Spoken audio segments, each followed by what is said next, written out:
Lumpiang toge nga palang ginawa ko ngayong araw mga kabsat. Gusto ko kasing kumain ng lumpia mga kabsat kaya naman nagpatubo talaga ako ng munggo para ilumpia. First time kong magpatubo ng munggo mga kabsat at successful naman mga kabsat. 5 days ko nga pala itong pinatubo. Nakaka-amaze mga kabsat kasi nga naman hindi ko akalain natutubo yung munggo kasi nga naman yung munggo is nasa freezer, matagal na sa freezer. Tapos nung nilagay ko sa towel mga kabsat tapos nilagyan ko lang ng tubig, binasa-basa ako, ayun tumubo. Tignan nyo naman mga kabsat, ang cute. First time ko lang talaga gumawa nito mga kabsat, buti na lang okay siya.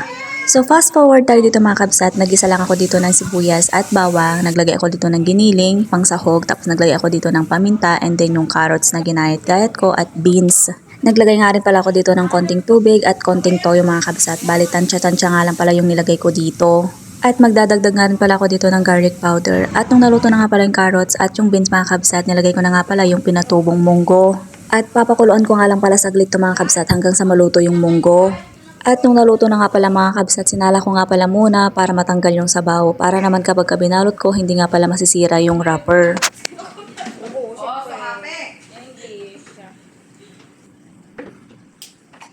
Sabihan si Dalit, diba? Hay, ang magtatago yan. Sabi pa niya kanina doon sa kwarto ni Pilay. Sabi niya, hay, Dalit, ganyan si ano ba, Shirley? Sabi pa niya, pero nakikita sa tigay, ganyan man yung salamin niya.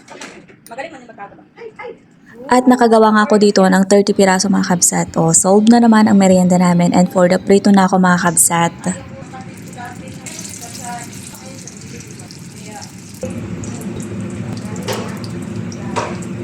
Perfect nga na sausawan sa lumpia mga kabsat ay yung suka na may sili. Oh, 'di ba nakakamiss talaga sa Pilipinas mga kabsat, yung bibili ka ng lumpia tapos may kasamang suka tapos padadagdagan mo kasi nga naman gusto mo yung suka. Hindi lang to pang merienda mga kabsat, pwede ring pang ulam, o 'di ba? Sobrang sarap nito mga kabsat kaya gumawa na rin kayo. So yun lang for today's video mga kabsat. Thank you for watching. Bye.